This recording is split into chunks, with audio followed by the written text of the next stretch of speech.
아버지 감사드립니다. 2026년 신년 특별 새벽기도회 둘째 날 함께 모여 예배드릴 수 있는 은혜 주심에 감사드립니다. 성령 하나님 이곳 가운데 친히 임재하여 주셔서 저희들의 말씀의 눈을 밝혀주시고 성령 하나님의 그 계시의 말씀이 우리의 마음과 심령 가운데 들려지고 심겨질 수 있도록 도와주시옵소서. 혈기의 입술을 주장하시사 하나님의 말씀이 온전히 선포되도록 인도하여 주시옵소서. 예수님의 이름으로 기도드립니다. 아멘. 네, 어제는 우리 하나님께서 우리를 향한 첫 번째 목적, 하나님의 기쁨이 되는 것, 바로 예배를 통해 하나님의 기쁨이 되는, 하나님께 영광을 돌리는 삶에 대해서 살펴보았습니다. 오늘은 이제 두 번째 시간인데요. 제목이 바로 교제, 하나님의 가족을 사랑하는 것, 이렇게 이제 제목이 잡혀 있습니다. 오늘 우리가 읽은 에베소서 1장을 보면은 에베소서 1장에는 인간을 향한 하나님의 뜻이 기록되어 있습니다. 하나님의 뜻은 무엇이냐면 1장 5절에 보시면은요.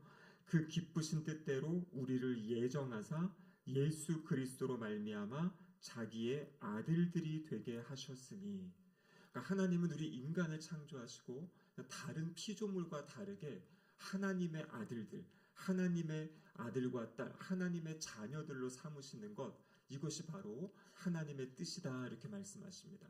그리고 4절에 보면요, 그냥 하나님의 자녀가 아니라 거룩하고 흠이 없는 그러한 하나님의 자녀로 세운다. 이것이 바로 하나님의 뜻입니다. 근데 이 뜻을 어떻게 이루시냐면 예수 그리스도로 말미암아 그렇게 하나님의 자녀로 삼으신다, 이렇게 말씀하신 거예요. 우리가 너무나 잘 알고 있는 요한복음 1장 12절에 보시면 영접하는 자, 곧 그 이름을 믿는 자들에게는 하나님의 자녀가 되는 권세를 주셨으니, 그래서 하나님의 뜻은 우리를 하나님의 아들들로, 하나님의 자녀들로 삼으시는 건데, 그것을 무엇을 통해 이루셨냐면 바로 예수 그리스도를 통해서, 예수 그리스도로 말미암아 그 일을 이루셨다라고 성경이 기록하고 있습니다. 우리가 아이들이 이제 출생하게 되면요, 아이들은 태어나자마자 어떻게 됩니까? 엄마 아빠와 함께 이 가정에 속하게 됩니다. 때로는 어떤 사정이 있어서 이 엄마 아빠 이 가정의 보호를 받지 못하는 아이들은 어떤 기관을 통해서라도, 아니면 어떤 다른 사람을 통해서라도 분명히 그 돌봄을 통해서 이 아이가 살아갈 수 있게 되는 것이에요. 그럼 그것과 마찬가지로 우리가 영적으로 이제 예수 그리스도를 구세주와 주님으로 믿고 하나님의 자녀가 된 사람들, 하나님은 하나님의 자녀들을 그냥 내버려 두지 않으시고 바로 영적 공동체, 하나님의 영적 가족 공동체의 일원으로 하나님이 그들을 속하게 하신다라는 것입니다. 그래서 우리가 일반적으로 우리 가정 안에서 음식을 먹고 보호를 받고 교육을 받고 자라고 성장하는 것처럼 성도는 하나님의 몸된 교회, 공동체 안에서 하나님의 말씀을 먹고 또 서로 기도하고 격려하고 위로하는 것을 통해서 자라가고 성장한다, 이렇게 말씀하고 계시는 것이요. 그래서 오늘 본문 2장 19절에 보면은 이렇게 말씀이 기록되어 있습니다. 그러므로 이제부터 너희는 외인도 아니요 나그네도 아니요 오직 성도들과 동일한 시민이요 하나님의 권속이라. 여기 마지막에 나오는 하나님의 권속, 이 권속이라는 단어가 바로 하나님의 가족이다라는 것이에요. 이 에베소서 2장, 오늘 우리가 읽은 부분, 제가 최근에도 여러 번 설교했죠. 바로 앞부분에는 예수 그리스도를 통해 하나님과 우리와의 관계가 화목하게 된 것을 이야기하고 있고요. 그리고 이어지는 부분은 무엇이냐면 오늘 본문 14절에 보면 중간에 막힌 담을 자기 육체로 하셨다, 이렇게 되어 있습니다. 중간에 막힌 담이 있었습니다. 바로 이방인과 유대인 사이에 막힌 담이 있었는데 그 담을 예수 그리스도께서 헐어주셨다, 이렇게 이야기하는 거죠. 여기서 말하는 이방인과 유대인은 이 당시 생각으로는 결코 하나 될 수 없는, 이 유대인들은 이방인과 식사하는 것조차도 꺼렸던 사람들인데요. 교회 안에서 그 구원받은 예수 그리스도를 믿는 믿음 안에서 함께 모였을 때 그들 안에 있는 모든 이 장벽이, 이 모든 담이 그리스도를 통해서 다 무너지고 회복되었다, 화목하게 되었다, 이것을 말씀하세요. 그래서 그 관계가 그냥 화목하게 된 것뿐만 아니라 이제는 하나님의 권속, 하나님의 가족 공동체가 되었다라고 성경은 우리에게 말씀해주고 계십니다. 그래서 요한일서 4장 20절 21절에 보면 이렇게 기록되어 있습니다. 누구든지 하나님을 사랑하노라 하고 그 형제를 미워하면 이는 거짓말하는 자니 보는 바 그 형제를 사랑하지 아니하는 자는 보지 못하는 바 하나님을 사랑할 수 없느니라. 하나님의 형제를 사랑하지 않고 미워하고 그런 마음을 가지고 있으면서 내가 하나님을 사랑한다. 그럼 그것은 성경이 뭐라고 이야기합니까? 거짓말하는 거다 이렇게 이야기해요. 보는 바 형제를 사랑하지 못하는 자가 보이지 않는 하나님을 사랑할 수 없다라고 이야기하고요. 그러면서 우리가 이 계명을 주께 받았으니 하나님을 사랑하는 자는 또한 그 형제를 사랑할지니라. 그래서 성도를 향해서 형제라고 이야기하는 것이에요. 왜냐하면 하나님이 우리 아버지가 되시고 우리 모두는 형제 자매들이기 때문에 그 형제를 사랑할 것을 이야기하고 있습니다. 갈라디아서 6장 10절에는요. 그러므로 우리는 기회 있는 대로 모든 이에게 착한 일을 하되 더욱 믿음의 가정들에게 할지니라. 우선순위가 있는 것이에요. 우리가 누구를 사랑하며 산다 할 때도요. 그 모든 이들에게 착한 일을 하라 이렇게 말씀하시는데 그 우선이 누구냐면 더욱 믿음의 가정들에게 해라. 성도들을 먼저 사랑할 것을 이야기하고 있는 것이에요. 여러분 성도들을 사랑하지 못하면서 나는 저 밖에 누구를 돕겠다. 누구를 섬기겠다. 막연한 사람들을 사랑하고 막연한 사람들에게 내 사랑을 표현하는 것.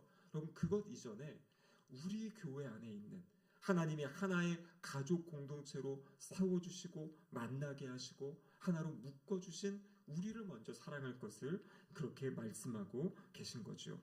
그래서 두 번째 하나님이 우리를 세우신 목적, 우리를 구원하신 목적은 무엇이냐면 하나님의 가족 공동체를 이루고 그 가족이 서로 사랑할 것을 지금 말씀하고 계신 겁니다. 그래서 이렇게 가족 안에서 하나님의 가족을 사랑하는 이 교제를 위해서 우리가 몇 가지 필요한 것이 있습니다. 첫 번째는 무엇이냐면 하나님의 가족이 되기로 선택해야 되는 것이에요. 요즘에 많은 성도들이 교회 없이 신앙생활하는 성도들이 있습니다. 나는 예수님을 믿습니다. 나는 하나님을 사랑합니다. 하지만 교회 가면 너무나 상처도 받고 아픔도 많고 또 여러 가지 봉사하고 피곤하고 나는 그냥 예배드리며 살겠습니다 라고 이야기하는데요. 그것은 성경에 나와 있는 신앙생활과는 동떨어진 모습입니다. 에베소서 전체는 무엇을 이야기하고 있냐면 바로 하나님과 화목한 사람은 그 성도들과 화목해서 한 가족을 이루고 주님의 몸된 공동체를 이루고 그렇게 하나님을 예배하고 섬기며 함께 그렇게 신앙생활할 것을 이야기하고 있는 것이에요. 그래서 예수님을 믿는 순간 우리는 이제 세례를 받게 되지요. 세례를 받고 하나님의 가족 공동체, 이 지역 교회 안에 우리가 속하게 되고 교회의 일원이 되는 것. 여러분 근데 이것은 첫 번째로 선택하고 출발하는 것이죠. 여기 계신 분들은 이제 그 모든 선택, 그 모든 출발을 시작하신 겁니다. 두 번째 단계는 무엇이냐면 이제 내가 가족 공동체로 속하게 됐다라고 하면 이제는 나누는 것을 배우는 것이에요. 나누는 것을 배우는 겁니다. 우정을 키워가는 것이에요. 사랑을 키워가는 것입니다. 여러분 어떤 분들 보면요. 참 좋은 이런 교우 관계를 갖고 계신 분들이 계세요.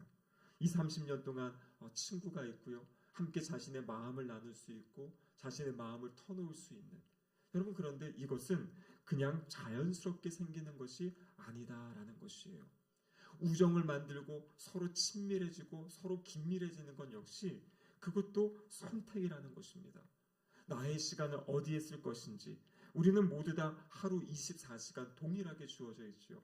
동일한 시간 안에서 하나님이 나에게 주신 시간 안에서 내가 어떤 것에 더 우선순위를 두고 나의 마음, 나의 시간을 사용할 것인가. 그래서 우정을 위해서 시간을 사용하는 것이에요.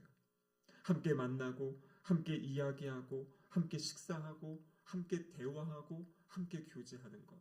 그럼 요즘에는 너무나 바쁘고 분주한 삶을 살기 때문에 가족끼리도 사실 이야기하고 교제하고 뭐 할 때에도 힘이 없을 때가 있어요. 아이들이 와가지고 뭐 보드게임을 해주세요, 뭐를 해주세요라고 해도 너무 힘들어, 나 쉬고 싶어 이러면서 이제 그 교제의 시간들을 보내지 못하는 경우 있죠.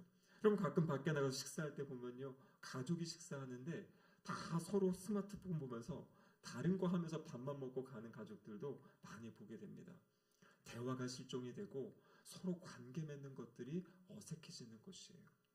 여러분, 그것은 하나님이 우리에게 기대하시는 모습이 아니다라는 거죠. 그래서 함께 우리는 자신의 삶을 나눌 수 있어야 되고, 이야기할 수 있어야 되고, 그리고 시간을 보낼 수 있어야 됩니다.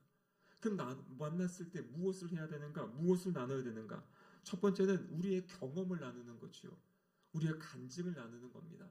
나의 지금 마음이, 하나님과 내가 교제함들, 그것이 지금 어떻게 진행되고 있는지, 나는 요즘에 어떤 찬양을 통해서 참 은혜를 받는데 이 찬양을 한번 들어보세요라고 권해줄 수도 있고요. 나는 지금 큐티를 하면서 말씀 묵상을 하면서 하나님이 이런 감동을 나에게 주십니다. 나는 이 말씀의 은혜를 받고 있어요. 내가 이렇게 성경을 읽어보니까 또 이렇게 내가 신앙생활을 해보니까 이것이 참 좋은 것 같아요. 라고 자신의 경험을 이야기하는 것이에요. 제가 어제 교회에 나와가지고 이 큐티 세미나에 참석했습니다. 여러분, 저도 본격적으로 큐티한 것이 한 15년이 지나고 성도님들의 큐티를 가르치고 하는데, 제가 또 큐티 세미나에 참석한 이유는 뭐냐면 그 큐티 강사분마다 본인이 하나님과의 만남의 경험들과 체험들, 또 큐티하는 방법들이 다 있거든요. 그래서 그것들을 나누고 또 그것들을 배우고, 그러면서 다시 나도 또 어떻게 한번 큐티를 해봐야지, 하나님 말씀을 묵상해봐야지, 도전도 받고 또 새로운 어떤 통로들을 발견하는 그런 시간을 끊임없이 찾아가는 것이에요. 그러면서 자신의 마음과 심령들을 하나님의 은혜로, 하나님이 주신 은혜의 말씀들로 채워가는 거죠. 그리고 또 무엇을 나누는 겁니까? 아픔을 나누는 거예요. 기쁨도 나누고 아픔도 나누고. 여러분, 요즘에 이런 말이 있습니다. 예전에는 기쁨을 나누면 2배가 되고 아픔을 나누면 어떻게 한다 그럽니까? 그것이 이제 절반으로, 반으로 줄어든다 그랬죠. 요즘 세대는 뭐라고 이야기하냐면요, 기쁨을 나누면 질투가 되고 슬픔을 나누면 약점이 된다. 아픔을 이야기를 하면 그것을 약점을 잡아가지고 그 사람을 쓸어 무너뜨리려 하고요. 기쁨 이야기 나누면 그것을 시기하고 질투하면서 또 그 사람을 또 미워. 이것이 바로 깨어진 이 죄악 가운데 있는 세상의 사람들의 모습이에요. 로마서 12장 15절에 보면 뭐라고 말씀하시냐면, 즐거워하는 자들과 함께 즐거워하고 우는 자들과 함께 울라. 그러면 이것이 하나님의 말씀입니다. 즐거워하는 사람과 함께 즐거워해 줄 수 있고, 울고 있고 아파하는 사람과 함께 울어줄 수 있는, 그럼 그것이 바로 진정한 가족의 모습이다라는 것이에요. 그래서 우리 공동체로 교회에서 모일 때 아까 이야기한 것처럼 여러분, 불평하고 불만하고 여러분 안 좋은 거는 다 서로 알고 있어요. 근데 그거 이야기해봤자 해결되지 않습니다. 아니면은 거기에 대안을 제시하는 건 할 수 있어요. 우리 상황이 이러니까 나는 그럼 이렇게 교회를 섬겨봐야겠다. 나는 우리 공동체를 이렇게 섬겨봐야겠다. 아니면 우리 이런 어려움이 있으니까 이렇게 해봅시다라고 이야기하는 것은 건설적이지만 저것도 아닌 것 같고 이것도 아닌 것 같고 이것도 문제인 것 같고, 여러분 그러면은요 영적으로 하나님과 멀어지는 것밖에 안 돼요. 그런 모임은 건강하지 못한 모임이죠. 그래서 어떻게 내가 하나님의 은혜를 받는지, 여러분 그러면 조금 눈에 보일 때 부족하고 연약한 것이 있어도요, 하나님의 은혜가 있으면 사실 그것도 다 덮이거든요. 우리가 우리의 가정도 그렇고 우리의 삶도 완벽한 부분이 어디 있습니까? 다 부족하고 연약한 가운데 살아가는 건데요, 그것을 살아갈 수 있는 힘을 얻는 것은 하나님의 은혜잖아요. 내가 받은 은혜, 서로가 받은 은혜를 나누고 또 서로의 아픔을 위해 기도해주고 들어주고. 그래서 여기서 우리가 중요한 것은 내가 무엇인가 막 제시해주고 해답을 내가 말하려고 하면 그러면 안 돼요. 그냥 들어주는 거고요. 그리고 함께 기도해주는 거예요. 그것을 들어준 다음에 그 자리에서 내가 뭐를 제시하는 게 아니라 함께 손잡고 기도해주는 거예요. 하나님, 이렇게 아파하고 힘들어하는 우리 영혼, 심령을 하나님께서 만져주시고 하나님이 이 문제를 풀어달라고. 그럼 그렇게 기도하는 가운데 하나님이 그 안에 역사하시고요, 서로의 마음들을 또 더 하나 되게 하고 또 한 마음으로 세워가게 하는 그런 은혜의 역사가 있다라는 것입니다. 그래서 이것을 어디서 하는 것인가? 그럼 이것이 바로 구역 모임에서 하는 것이에요. 구역 모임에 모여서 함께 들은 말씀을 나누고 내가 묵상한 말씀을 나누고 그리고 나의 기쁨도 나누고 아픔도 나누고 그것을 함께 들어주고 함께 기도해주고 다른 사람의 이야기를 소중하게 여겨주는, 여러분 그럴 때 그 안에 믿음의 규제, 정말 뜨거운 사랑이 생겨나게 되는 줄로 믿습니다. 그러면서 여러분, 교회 안에서는요, 이 공동체 안에서 사랑하기 때문에 서로 맡은 역할들이 있고요. 그 역할들을 함께 감당하는, 여러분 신약 성경 안에 이 서로라는 단어가 50번 이상 등장한다 그래요. 서로 섬겨라, 서로 사랑해라, 서로 기도해라, 서로 참아줘라, 서로 함께 일해라. 그래서 우리는요, 신앙생활은 혼자 하는 것이 아니라 함께 하는 것이에요. 그래서 우리가 끊임없이 성령의 능력으로 부흥한다, 성령의 능력으로 부흥하는 교회가 된다라는 것은 여러분, 교회 안에 은혜가 넘칠 때 그 은혜가 우리의 삶의 자리에 다 스며들게 되는 거거든요. 그러니까 교회가 성령 충만하다는 것은 결국에 우리 각 사람 각 심령이 성령의 충만한 은혜로, 성령의 능력으로 부흥하는 삶을 살아가게 된다라는 것을 이야기하고 계십니다. 마지막으로 서로에게, 마지막 단계는 뭐냐면 서로에게 진실하게 헌신하는 그러한 단계입니다. 요한일서 3장 16절에 보면요, 그가 우리를 위하여 목숨을 버리셨으니 우리가 이로써 사랑을 알고 우리도 형제들을 위하여 목숨을 버리는 것이 마땅하니라. 여러분, 하나님은 엄청난 도전을 하십니다. 예수님이 우리를 위하여 목숨을 버리며 헌신하고 희생하셨던 것처럼 서로를 향하여, 형제들을 위하여, 믿음의 가족들을 위하여 목숨을 버리는 것이 마땅하다. 자신을 내어주고 그리고 다른 사람을 일으키고 살리는 삶, 서로가 서로를 자신을 내어주면서 다른 사람을 세워가는 삶을 살 때 우리 서로가 함께 자라가고 성장하고 성숙하게 된다. 그래서 하나님이 우리를 이 교회 공동체 안에 두시고 이 안에서 하나님의 거룩한 흠이 없는 자녀들로 우리를 빚어가시고 만들어가시고 세워가시기를 원하신다, 이렇게 말씀하고 계십니다. 그래서 하나님의 뜻, 하나님의 목적, 우리의 삶의 목적 두 번째는 무엇이냐면 바로 하나님의 가족이 되어서 하나님의 가족을 사랑하는, 서로 교제하고 서로 사랑을 나누는 그러한 삶을 살아가는 것, 이것이 바로 하나님이 우리를 향한 기대하심이다라는 것입니다. 오늘 이 말씀 다시 한번 마음에 품으시고요. 오늘은 좀 우리 서로를 향해 더 기도해 주시고, 우리 공동체 안에 연약한 분들은 없는지, 또 정말 나의 기도가 필요한 분들은 없는지, 또 기억나고 생각나시는 분들 있으면 기도도 하시고 또 연락도 하시고 또 서로 격려하고 위로하는 그러한 우리 신길동교회 가족 공동체가 되기를 주님의 이름으로 축복합니다. 아멘. 함께 기도하시겠습니다. 하나님 아버지, 감사드립니다. 이 새벽을 통하여서 하나님 우리를 향한 목적을 발견하게 하시고 또 다시 한번 우리가 무엇을 위해 살아야 될지 생각하고 깨닫게 하심에 감사드립니다. 하나님이 우리를 하나님의 가족으로 불러주셨습니다. 신길동교회 가족 공동체로 주님 세우셨사오니 서로가 서로를 위해 기도하며 격려하며 위로하며 세워가는 우리 모두가 될 수 있도록 도와주시옵소서.